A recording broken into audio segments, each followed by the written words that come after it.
Hi everyone, good morning. This is Nitin Kumar Gupta here. So today I will discuss on the topic of food safety and what is the importance of food safety in our daily life. आज के time पे Covid 19 disease चल रहा है. हम लोग precautions ले रहे हैं, हम लोग hand sanitiser, hand gloves, mask, hand wash time to time कर रहे हैं. क्यों कर रहे हैं? Because of the safety. हम लोगों ने उसको कभी इम्पोर्टेंस नहीं दिया. बिकॉज क्योंकि हम लोग अवेयर नहीं थे, अवेयरनेस नहीं थी. So, food safety is also the part of personal safety, and this is a very serious concern. We have to take corrective measures on this. So, I'm briefly describing on the topic of food safety in the coming slides. Please have a look at it, please.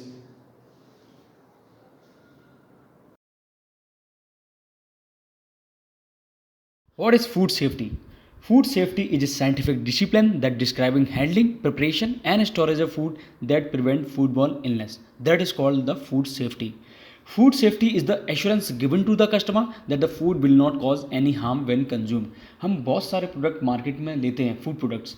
बहुत सारे food products tetra pack packed food में available हैं, क्योंकि उन product की self life को increase के साथ साथ उन प्रोडक्ट को सेफ भी बनाया जाए, जिससे कि वो अपने हेल्थ पर इम्पैक्ट ना डालें. That food is called safe food which is free from bacteria, virus and chemicals. आज के टाइम पे जनरली प्रैक्टिस में लोग फ्रिज में आटा रख देते हैं, 2-3 दिन बाद ना इधर एक दिन बाद उसकी रोटी बनाते हैं. मोस्टली हमने देखा है जनरली प्रैक्टिस लोगों की रहती है, लेकिन that food is not for human consumption. That is the lack of the food safety. वो हमें फॉलो नहीं करना है, वो हमें जनरल प्रैक्टिस में नहीं डालना है. There are 4 steps to food safety. First one is clean, second one is separate, third one is cook and fourth one is chill. अभी हम बात करेंगे क्लीन प्रोसीजर की. जब भी हम कोई भी फूड प्रोडक्ट वेजिटेबल हैंडल करते हैं किचन में या फिर आइदर फूड मैन्युफैक्चरिंग यूनिट्स में, तो सबसे पहले हैंड वॉश करना चाहिए. बिकॉज क्योंकि हमारे हाथों की हथेली पर बहुत सारे ऐसे माइक्रो ऑर्गेनिजम्स बैक्टीरिया रहते हैं जो हमें नहीं दिखाई देते, इसलिए साबुन से हाथ धोना ज़रूरी है. Separate means separation of food. जब भी कोई भी हम फूड वेजिटेबल हैंडल करते हैं किचन में, तो कभी भी रॉ फूड को प्री कुक्ड फूड या मीट प्रोडक्ट के साथ में नहीं मिलाना चाहिए, क्योंकि वहाँ पे क्रॉस कंटामिनेशन के चांसेस ज़्यादा रहते हैं. कुक मीन्स सभी प्रोडक्ट्स के लिए एक सर्टेन टेम्परेचर होता है, तो कभी भी अनबेक्ड फूड या प्री कुक्ड फूड नहीं खाना चाहिए, जिससे कि हमारे बॉडी में स्टमक प्रॉब्लम, वॉमिटिंग, ये सारा प्रॉब्लम रह सकता है. इसलिए कभी भी एक सर्टेन फूड के लिए एक टेम्परेचर होता है, वो उस टेम्परेचर को हमें उस फूड को पकाना चाहिए. चिल मीन्स हम लोग नॉर्मली अपने घर में कोई भी फूड प्रोडक्ट वेजिटेबल्स खाना हम लोग अपने फ्रीजर में रखते हैं, क्योंकि जिससे कि फूड ख़राब ना हो, स्पॉइल ना हो. तो सभी प्रोडक्ट्स के जो जिसको फ्रीजिंग की रिक्वायरमेंट है, वो फ्रीज करते हैं. How did food get affected? What are the factors that food get affected? What is cross contamination? मैं पहले भी बात किया था कि क्रॉस कंटामिनेशन क्या होता है. Transfer of bacteria from one contaminated food to another contaminated food, that is called cross contamination. कभी भी रॉ फूड मीन्स वेजिटेबल जो भी प्रोडक्ट है, कभी भी मीट के साथ में नहीं रखना चाहिए, क्योंकि उससे क्रॉस कंटामिनेशन के चांसेस बहुत ज़्यादा रहते हैं, जिससे कि आपको स्टमकिंग प्रॉब्लम, वॉमिटिंग, फूड पॉइजनिंग हो सकता है. तो कभी भी ऐसा नहीं करना चाहिए. यदि भी आप करते हैं तो कभी ऐसा ना करें. What are the threats to food safety? What are the reason, what are the factors that foods may be get affected? Food contaminations can be biological, physical and chemical. So what are the biological factors that foods may be get affected? When a food is contaminated by a living organism or a substance produced by a living organism, that biological contaminations. Physical contaminations means when a foreign objects enter a food at any stage of the production process. That is called physical contamination. Chemical contaminations means when a food is contaminated by a contact with a chemical substance. Chemical contaminants can be natural or identical. मैं बात कर रहा था physical contamination की. ऐसे कौन से factors हैं जो हमारी प्रोडक्ट की सेफ्टी पर इम्पैक्ट डाल सकते हैं? अगर हम कोई भी फूड हैंडल कर रहे हैं किचन में, आइदर फूड मैन्युफैक्चरिंग यूनिट में, तो हम लोग फूड हैंडल करते समय हमारे नाखून बड़े होते हैं, कभी बाल बड़े होते हैं, ऐसे बहुत सारे फैक्टर्स हैं जो हमें पता नहीं चलता और वो हमारी प्रोडक्ट की क्वालिटी और सेफ्टी पर इम्पैक्ट डालते हैं। तो ऐसी कुछ एग्जाम्पल हैं जो प्रोडक्ट की सेफ्टी पर इम्पैक्ट डाल सकते हैं, जैसे हमारे नाखून, ग्लास पीसेस, स्मॉल पेपर, हमारे बाल, स्टोन, थ्रेड, इंसेक्ट्स, ऐसे बहुत सारे फिजिकल कंटामिनेशन हैं जो प्रोडक्ट की सेफ्टी पर इम्पैक्ट डालते हैं। What does it mean? Chemical contamination. That food which is contaminated by the chemical substance, either the chemical substance which is natural or artificials. So there are few examples are there: detergent, finger with nail paints, pesticides, soaps. These are the example that food may be affected by these type of chemical contaminations in the food. Microbiological contaminations. Microbiological contaminations means when a food is contaminated by the living organisms or a substance that is produced by the living organisms. So that type of contamination is biological. So there are different types of examples are there: bacteria, virus, insects. These are the few examples. Then foods may be affected by these biological contamination. How to control physical contaminations? Physical contamination को कैसे रोका जा सके जिससे कि food product को safe बनाया जा सके, उसके लिए हम लोगों को क्या करना पड़ेगा? During handling of food, personal hygiene का होना बहुत ज़रूरी है। हम लोगों को सफाई का महत्व बहुत ज़रूरी है फूड प्रोडक्ट के ऊपर। तो सबसे पहले शॉर्ट ट्रिम्ड हेयर, हमारे हमेशा छोटे बाल होने चाहिए। बियरिंग कैप्स, फूड को हैंडल करते समय हमें कैप हमेशा पहनना चाहिए। नो ज्वेलरी एट वर्क्स और any kind of threads in your body.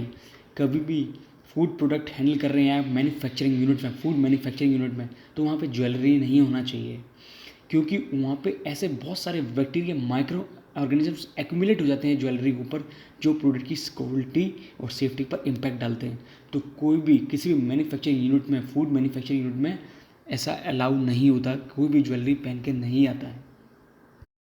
Maintaining food surrounding area, keep cafe clean, do not leave any piece of plastic from milk packets, paper from tea bags which can go into the food. हम कोई भी food product market से लेते हैं, अगर वो किसी packed polythene में है, जैसे कि हम मिल्क लेते हैं मार्केट में तो वो पॉलीथीन में आता है, तो ऐसा कोई भी थ्रेड नहीं होना चाहिए जिससे कि हमारे फूड प्रोडक्ट में जा सके। तो दैट इस प्रोसेस जो है वो फिजिकल कंटामिनेशंस है। Maintain equipments, food manufacturing units में कोई भी फूड प्रोडक्ट बनाया जाता है तो no loose nuts, bolts, wire parts which can end up in the food. तो जब भी आप मेंटेनेंस वर्क चल रहा है किसी मशीन पर, तो कोई भी नट बोल्ट्स वहाँ पे नहीं छोड़ना चाहिए, क्योंकि इन केस फूड प्रोडक्ट में जाता है तो फूड प्रोडक्ट की सेफ्टी पर इम्पैक्ट डालेगा। तो कभी भी ऐसा नहीं करना चाहिए during handling of food in the entire food operations. Pest management, keep your food contact areas pest free, no flies, cockroaches extra.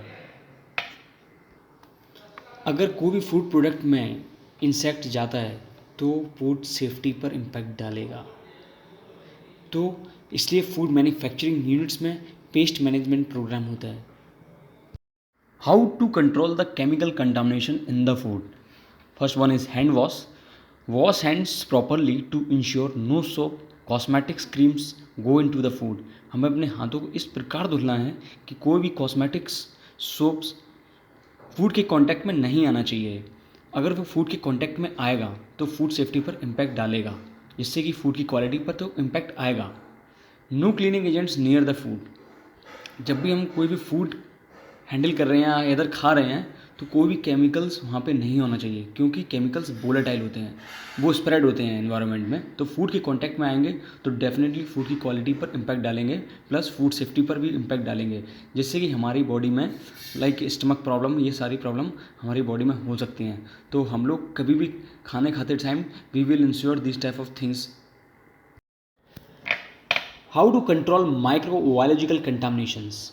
Hand wash means free from germs, keep food out of danger zone. Hand wash means अपने हाथ को हमेशा साफ रखना चाहिए। मैं पहले ही बात कर रहा था कि हमारे अपने हाथों की हथेली पर बहुत सारे माइक्रो ऑर्गेनिजम्स रहते हैं जो नहीं दिखाई देते, इसलिए हमेशा साबुन से हाथ धोना जरूर रहता है, क्योंकि वो प्रोडक्ट की सेफ्टी पर इम्पैक्ट ना डाल सके।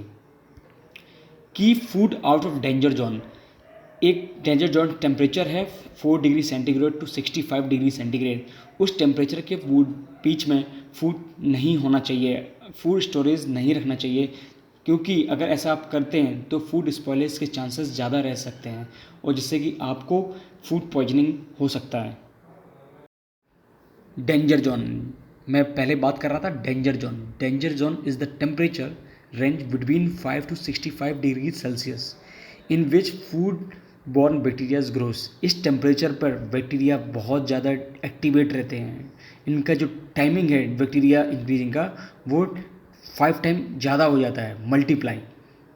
तो इस टेम्परेचर भी कभी भी फूड को कुकिंग नहीं करना चाहिए। अगर आप ऐसा करते हैं तो फूड पॉइजनिंग के चांसेस है, फूड स्पॉइलेसिस के चांसेस ज़्यादा हैं, फूड स्पॉइलेस के चांसेस ज़्यादा हैं। तो कभी भी इस टेम्परेचर पर 4 degree centigrade to 65 degree centigrade temperature को नहीं रखना चाहिए। इस टेम्परेचर के बीच में सबसे ज़्यादा बैक्टीरिया ग्रोथ करता है। अपने फूड को हमेशा 75 डिग्री सेंटीग्रेड पर कुक करना चाहिए, क्योंकि इस टेम्परेचर पर जितने भी बैक्टीरिया पैथोजेंस हैं वो सारे किल हो जाते हैं। आइदर अपने फूड को, जो फूड प्रोडक्ट्स 4 डिग्री सेंटीग्रेड के बिलो रखना चाहिए, जो फूड प्रोडक्ट्स जिनको फ्रीज करने की ज़रूरत होती है, क्योंकि उस टेम्परेचर पर जो बैक्टीरिया होते हैं वो 4 डिग्री सेंटीग्रेड से नीचे जो बैक्टीरिया होते हैं वो स्लीपिंग मोड में चले जाते हैं, वो एक्टिवेट नहीं होते हैं, वो प्रोडक्ट की सेफ्टी पर इम्पैक्ट नहीं डालते हैं। Keep hot food hot, keep cold food cold, keep frozen food frozen.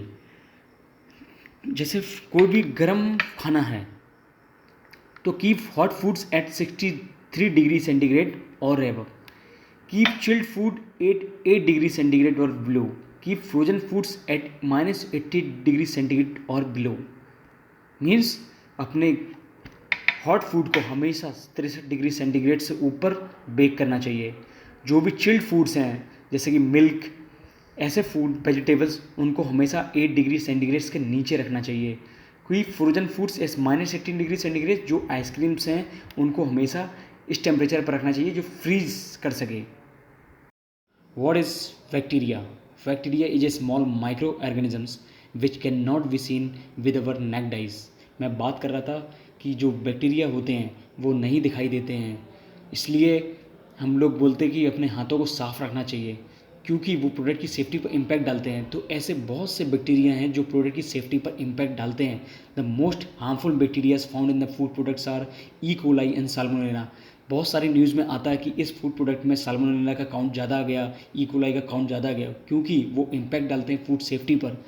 तो एट डेंजर जोन में बात कर रहा था कि 4 डिग्री सेंटीग्रेड से 65 डिग्री सेंटीग्रेड पर का जो टेम्परेचर होता है, 4 डिग्री सेंटीग्रेड टू 65 का जो टेम्परेचर होता है वो डेंजर जोन टेम्परेचर होता है। उस टेम्परेचर पर bacteria multiplies every 20 second, 20 second में मल्टीप्लाई उसका ग्रोथ होता है बैक्टीरिया का। Millions of bacteria makes one visible dot. What are the sources of bacteria? Bacteria आने के स्रोत क्या हैं, कहाँ से बैक्टीरिया आ सकता है? हम लोग बोलते नहीं हैं कि जब हम लोग कहीं घर के बाहर जाते हैं, मार्केट में जाते हैं, तो हम लोग ट्रांसपोर्टेशन करते हैं, किसी टैक्सी में बैठते हैं, तो ऐसे बहुत सारे बैक्टीरिया जो सरफेस पर रहते हैं, जो नहीं दिखाई देते हैं, वो हमारे हाथों में आ जाते हैं। तभी बोलते हैं कि हमेशा अपने हाथ को साफ़ रखना चाहिए, जिससे कि क्रॉस कंटामिनेशन या फूड सेफ्टी पर इम्पैक्ट ना डाले। जब हम कोई भी फूड प्रोडक्ट खाते हैं, तो फूड प्रोडक्ट जब खाते हैं तो ऐसे बहुत सारे सोर्सेज हैं जहाँ से फूड की सेफ्टी पर इम्पैक्ट डाल सकते हैं। Either water, air, food, animal, human, equipments, carrier. Animal की बात करते हैं, जैसे हमारे घर में पेट होता है तो हम उसकी टेक केयर करते हैं, उसको टेक केयर करने के बाद में हमें हाथ धुलते हैं। अगर नहीं धुलते हैं तो क्रॉस कंटामिनेशन से मतलब बैक्टीरिया आने के चांसेस ज़्यादा रह सकते हैं। हम लोगों ने जैसे पेट का टेक केयर किया, उसके बाद में खाना खाया, तो कितना चांसेस रह जाता है बैक्टीरिया का, जिससे कि फूड पॉइजन हो सकता है। आपको फूड सेफ्टी पर कितना इम्पैक्ट डालता है। तो ऐसे बहुत सारे फैक्टर्स हैं जो हमें नहीं करना चाहिए। इक्विपमेंट्स की बात कर रहा था, जैसे अपने घर पर कोई भी माइक्रोवेव ओवन है, गैस है, चिमनी है, बहुत सारे ऐसे सोर्सेज हैं जहाँ से बैक्टीरिया आने के चांसेस ज़्यादा रहते हैं, तो वहाँ पे आपको क्लीन करना पड़ेगा। ऐसे बहुत सारे सोर्सेज हैं जो प्रोडक्ट की सेफ्टी पर इम्पैक्ट डालते हैं। How to control the bacteria? Longer is the food in danger temperature zone, faster is spoilage. अगर आपका फूड डेंजर टेम्परेचर के बीच में रहेगा, means 5 degree centigrade to 65 degree centigrade के बीच में रहेगा, तो स्पॉइलेज बहुत जल्दी होगा खाने का। तो इसलिए फूड को कभी भी इस टेम्परेचर पर नहीं रखें। Do not keep your food in the temperature danger zone between 5 degree centigrade to 60 degree centigrade for more than 2 hours. अगर 2 घंटे से आपने इस टेम्परेचर के बीच में रखा तो फूड स्पॉइल 100% होगा। Keep chilled food in the refrigerated at 5 degree centigrade और बिलो। हमेशा चिल्ड फूड को 5 डिग्री सेंटीग्रेड से नीचे रखना चाहिए, जिससे कि आपका फूड स्पॉइलेज चांसेस बहुत कम हो जाते हैं, क्योंकि इस टेम्परेचर पर जो बैक्टीरिया होते हैं वो इनएक्टिवेट हो जाते हैं, मींस स्लीपिंग मोड में चले जाते हैं, वो प्रोडक्ट की सेफ्टी पर इम्पैक्ट नहीं डालते हैं। Keep frozen foods in the freezer at -15 degree centigrade और बिलो। जो फ्रोजन फूड हैं लाइक आइसक्रीम्स, उनको इस टेम्परेचर पर स्टोर करना चाहिए, वो सेफ्टी पर इम्पैक्ट नहीं डालेंगे। कभी भी आपने फूड इंटायर ऑपरेशंस में अपने किचन में फूड पका रहे हैं तो उसका cooking temperature more than 65 degree centigrade होना चाहिए, क्योंकि अगर आप ऐसा नहीं करते हैं तो जो उसमें प्रेजेंट बैक्टीरिया रहते हैं, पैथोजेंस रहते हैं, वो किल नहीं हो पाते हैं, जिससे कि हमारी वो प्रोडक्ट की सेफ्टी पर और आपकी फूड पॉइजनिंग का प्रॉब्लम हो सकता है। तो हमेशा अपने फूड प्रोडक्ट को एबव 65 डिग्री सेंटीग्रेड पर पकाना चाहिए, जिससे कि उसमें प्रेजेंट पैथोजेंस किल हो सकें। अगर आपको हमारा ये वीडियो पसंद आया हो, हमारा कंटेंट पसंद आया हो, तो ये ज़्यादा से ज़्यादा लोगों को शेयर करें, सब्सक्राइब करें, लाइक करें और बेल आइकन पर क्लिक करें। हम आपको मिलते हैं नेक्स्ट वीडियो में। आप बेल आइकन पर क्लिक करें, जिससे कि हमारे आपको अपडेटेड वीडियो मिलते रहेंगे। तब तक के लिए नमस्कार, जय हिंद, जय भारत।